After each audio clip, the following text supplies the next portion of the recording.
Salam sejahtera, terima kasih karena bersama dengan saya di Nazilin Unity Channel.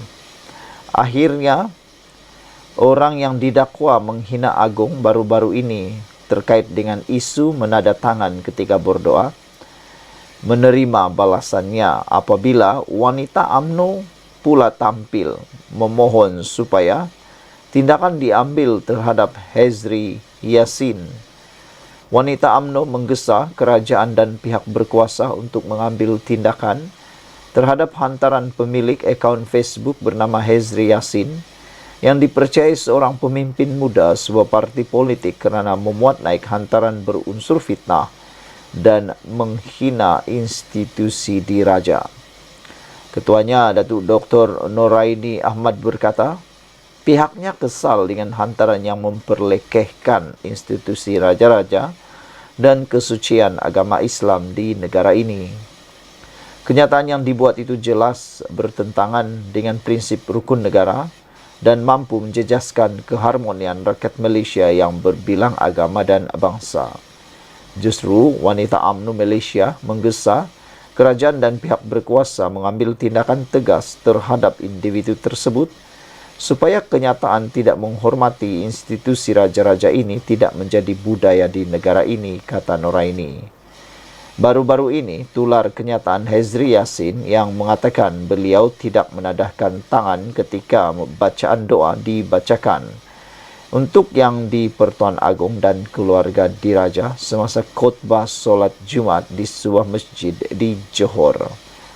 Pemilik akaun tersebut turut mendakwa doanya hanya diberi kepada pemimpin yang meletakkan agama sebagai nombor satu serta memperjuang dan mempertahankan Islam ketika agama diancam.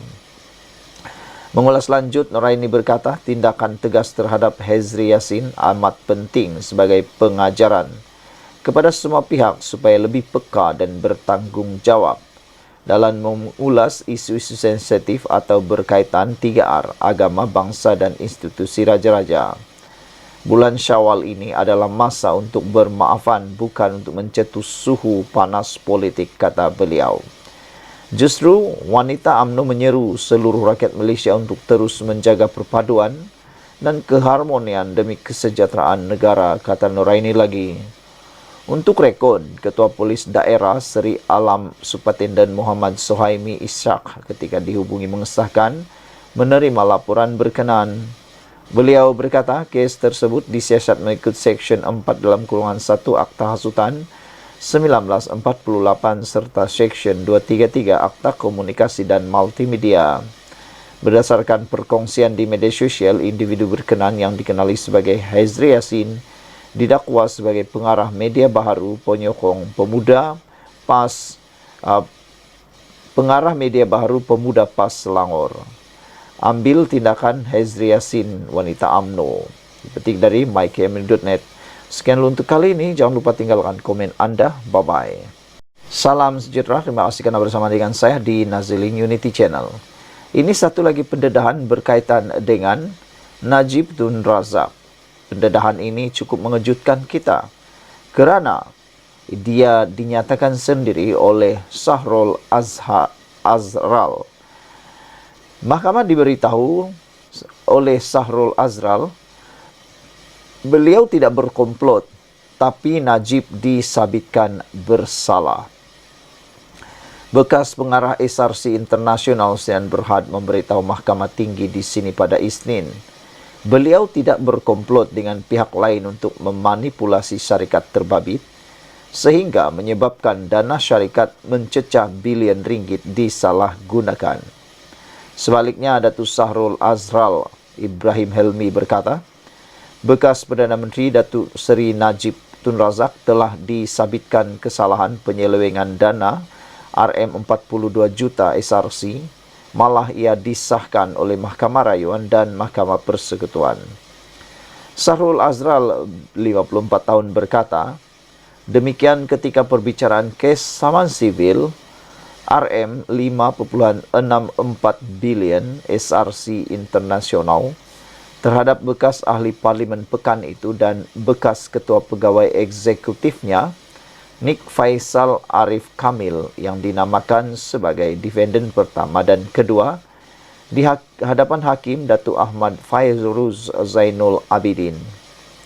Dia yang juga bekas CEO SRC International turut menafikan telah menerima faedah daripada dana yang telah diselewengkan. Tiada perkara yang hendak disembunyikan kerana saya telah memberikan kerjasama kepada pihak polis dan SPRM, kata beliau. Saya tidak pernah didakwa atas kesalahan berkaitan kerugian yang dialami Planatif SRC International berhubung salah guna dana RM4 bilion yang diperoleh daripada pinjaman KWAP, katanya ketika disoal peguam Harvinjit Singh yang mewakili Najib. Pada perbicaraan kes ini, Sahrul Azral yang dinamakan sebagai pihak ketiga untuk dalam saman sivil itu berkata, sebelum ini pasport antarabangsanya tidak pernah dirampas oleh mana-mana pihak. Katanya, sekatan perjalanan ke luar negara oleh Jabatan Immigration Malaysia terhadapnya hanya diketahui ketika siasatan 1MDB dijalankan. Menurutnya, dokumen perjalanannya tidak pernah dirampas tetapi dia telah dilarang untuk ke luar negara. SRC di bawah pengurusan baharunya memfailkan saman itu pada Mei 2021 mendakwa Najib melakukan pecah amanah dan penyalahgunaan kuasa, mendapat manfaat secara pribadi daripada dana syarikat dan menyalahgunakan dana tersebut. Syarikat itu menuntut ganti rugi am, teladan, kerugian tambahan, serta faedah, kos dan relief lain yang sesuai yang diberikan oleh mahkamah. Ia juga memohon pengisytiharan bahawa Najib bertanggungjawab atas kerugian syarikat akibat pelanggaran tugas dan amanahnya, dan mereka menuntut Najib membayar balik kerugian 42 juta yang mereka alami. Najib, 71 tahun, kini menjalani hukuman penjara di penjara Kajang sejak 23 Ogos 2022 selepas disabitkan kesalahan menyeleweng RM42 juta dana SRC International. Sekian dulu untuk kali ini. Jangan lupa tinggalkan komen anda, tekan butang subscribe. Bye-bye. Saudara-saudara sekalian, ini kenyataan terkini Datuk Seri Anwar Ibrahim berkait dengan kenyataan Akmal Saleh menyelar menteri sebagai bodoh. Anwar Ibrahim kata, kenyataan Akmal itu bukan konteks yang betul bagi kerajaan perpaduan Perdana Menteri Anwar Ibrahim. Datuk Seri Anwar Ibrahim menegaskan gelaran Ketua Pemuda UMNO Dr. Muhammad Saleh terhadap Menteri Perumahan dan Kerajaan Tempatan Engkor Ming bukan konteks yang betul bagi kerajaan perpaduan. Perdana Menteri berkata beliau tidak akan melayan kenyataan Akmal yang menggelar Kor Ming sebagai bodoh dan menjadi punca keadaan ekonomi lemah. Kata Anwar Ibrahim, saya tidak melayan kenyataan seperti itu. Pada pikiran saya, ia bukan konteks yang betul bagi kerajaan perpaduan kita. Kita harus bekerja sama, kata Anwar Ibrahim. Anwar yang juga Menteri Kewangan berkata demikian kepada media selepas merasmikan Konvensyen Antarabangsa dan Majlis Sambutan Kelahiran Dr. Ambedkar ke-133 tahun di Pusat Konvensyen Ideal IDCC di Shah Alam hari ini. Terdahulu, Akmal Saleh yang juga Exco Kerajaan Negeri Melaka berkata, ketika zaman pentadbiran Datuk Seri Najib Razak, ekonomi tetap naik dan baik walaupun ada kempen boikot dilakukan. Ahli Dewan Undangan Negeri Adun Merlimau berkata, ekonomi negara menjadi teruk sebab ada menteri yang macam Kor Ming. Akmal berkata demikian selepas pemimpin DAP itu membuat kenyataan bahawa akibat boikot yang dimainkan oleh pihak tidak bertanggungjawab, pekerja-pekerja terpaksa menanggung sengsara. Sebelum ini, Akmal melancarkan boikot kepada KK-Mart selepas pasaraya serba neka itu menjual stoking tertera kalimah Allah. Saudara-saudara sekalian, beberapa komen daripada netizen tentang isu ini ialah mereka bertanya kepada Akmal, beranikah Akmal menyelar Menteri UMNO yang tidak profan dengan gelaran seperti ini juga? Kata netizen, khususnya penyokong DAP dan penyokong Pakatan Harapan, yang mana sebenarnya kurang bersetuju dengan apa yang berlaku. Mereka kata dalam senarai menteri-menteri UMNO sebelum ini, sama ada dalam kerajaan perpaduan maupun kerajaan-kerajaan yang terdahulu, ada juga menteri-menteri yang cap ayam, kata mereka. Beranikah Akmal menyelar menteri-menteri itu kalau daripada parti sendiri, kata mereka. Tapi bagaimanapun kita bersyukur kerana mempunyai Perdana Menteri yang cool, yang steady, yang tidak melayan kenyataan-kenyataan tidak bermanfaat seperti itu. Sekian dulu untuk kali ini. Jangan lupa tinggalkan komen Anda. Jumpa lagi. Bye-bye. Salam sejahtera. Terima kasih karena bersama dengan saya di Nazilin Unity Channel.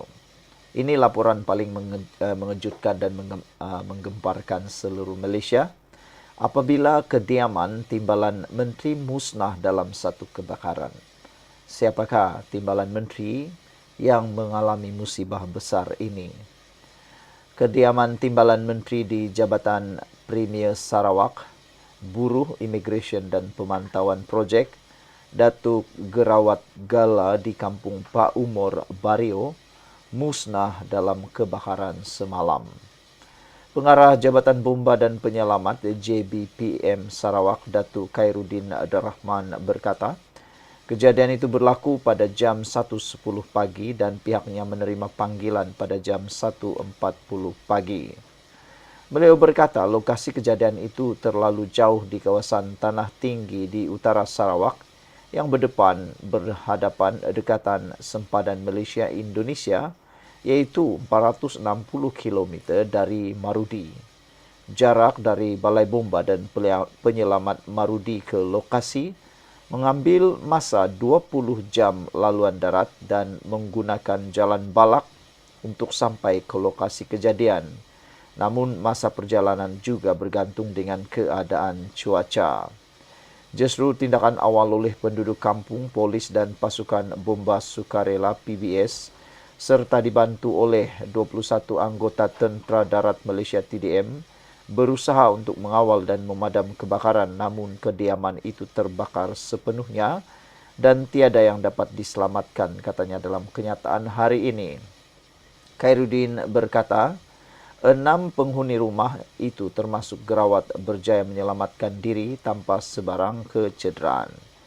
Menurutnya, berikutan lokasi kejadian terlalu jauh, pasukan penyiasat kebakaran menggunakan helikopter MI-171 milik JBPM untuk membuat pemeriksaan serta mengenal pasti punca kejadian.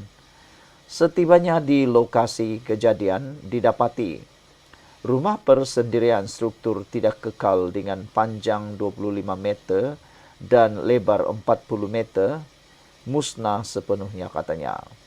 Sementara itu, jurucakap Sel Operasi Media Markas Pemerintahan Media Medan Timur Tentera Darat berkata, 20 anggota Batalion ke-6 Regimen Sempadan yang sedang melaksanakan ops jaga kawan di Bario diatur gerak bagi membantu memadam kebakaran rumah itu.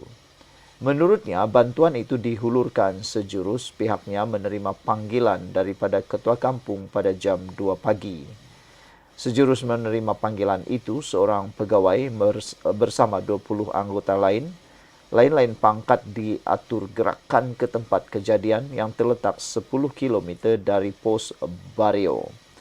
Pada jam 5.30, anggota TDM bersama pasukan bomba sukarela dan penduduk setempat berjaya memadamkan kebakaran itu, katanya lagi. Sekian dulu untuk kali ini. Jangan lupa tinggalkan komen Anda. Bye-bye. Salam sejahtera. Terima kasih karena bersama dengan saya di Nazilin Unity Channel. Ada netizen kata ini tindakan paling tidak boleh dihadam. Ada netizen kata ini tindakan yang betul-betul melanggar hak asasi manusia. Ini apabila 3 orang telah ditahan kerana didakwa ugut pelanggan McDonald di Kuantan. Wow, bayangkan apa yang berlaku. Ramai yang mengatakan menahan apabila ugutan pelanggan McDonald di Kuantan. Ini ceritanya.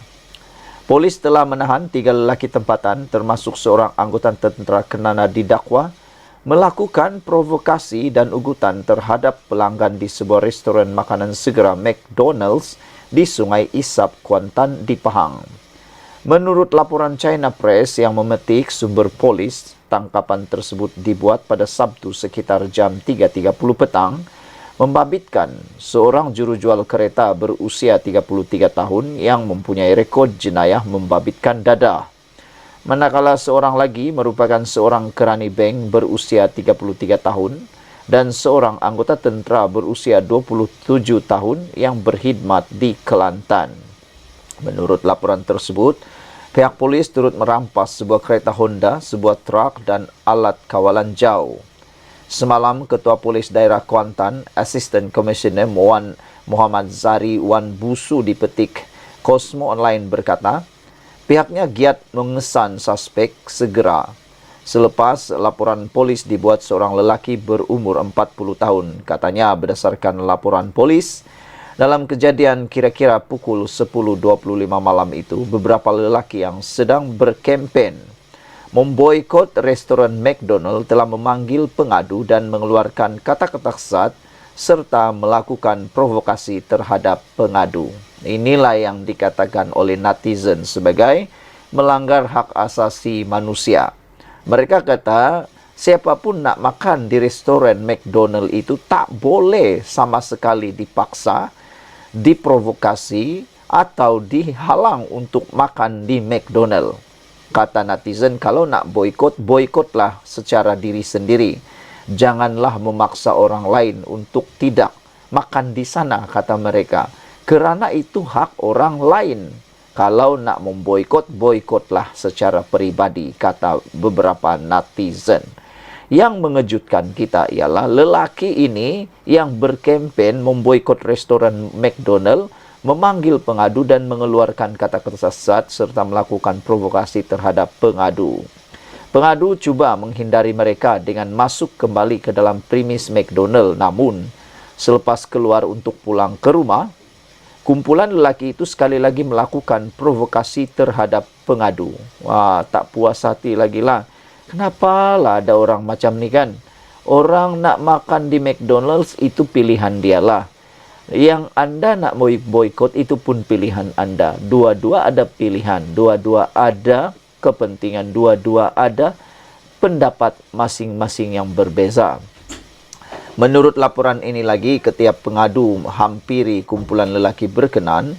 Salah seorang daripadanya mencapai topi keledar lalu diberi kepada kawannya dan lelaki itu ugut akan pukul pengadu, namun situasi itu dileraikan isteri pengadu, katanya. Menurut Wan Muhammad Zahari, pengadu kemudiannya datang ke balai polis bagi membuat laporan dan kes disiasat di bawah Seksyen 506 Kanun Keseksaan. Katanya pada masa ini pihak polis telah merakam percakapan pengadu dan saksi sedang melakukan semakan kamera litar tertutup di premis berkenan. Nasib baiklah ada kamera litar tertutup. Saya yakin di setiap premis McDonald mempunyai kamera tertutup, litar tertutup yang pastinya merakam kejadian itu. Jadi, secara tidak langsung juga kita akan tahu siapa yang salah dan siapa yang benar. Jelasnya lagi, berdasarkan siasatan awal, modus operandi suspek adalah mengugut, memukul pengadu dengan topi keledar. Disebabkan pengadu masuk untuk makan di premis McDonald. China Press melaporkan bahwa istri pengadu telah campur tangan dan memujuknya untuk melaporkan kejadian itu kepada polis. Di bawah Seksyen 506, ugutan bunuh boleh dihukum penjara sehingga 7 tahun, denda atau kedua-duanya sekali. Beberapa komen daripada netizen berkait isu ini ialah, Kotaro Minami kata, ini samsing tai kucing nak ugut-ugut orang. Ini bukan yang betul-betul nak sokong orang, tapi hanya puak pembuli yang cuba ambil kesempatan nak bully orang lain. Ada lagi yang kata, Brown Falcon kata, apalah teruknya sangat ini boleh berlaku. Yang lebih mengejutkan lagi pula, ada suspek yang mempunyai rekod yang lampau. Anak JB kata, boikot secara memaksa dengan apa ugutan, apalah dah jadi, kata mereka. Boikot tu pilihan, bukannya ugutan. Tok Mudim kata, wow, sampai ugut nak pukul takutnya. Tangkap saja pemboikot yang melampau itu, kasih hukuman maksimum, kata Tok Mudim, supaya jadi hukuman pengajaran kepada rakyat Malaysia supaya tak melampau dalam memboikot. Anda nak boikot, kata mereka, boikotlah, tapi itu pendapat dan keputusan sendiri. Jangan paksa orang lain, kata mereka. Sekian dulu untuk kali ini. Jangan lupa tinggalkan komen Anda. Bye-bye.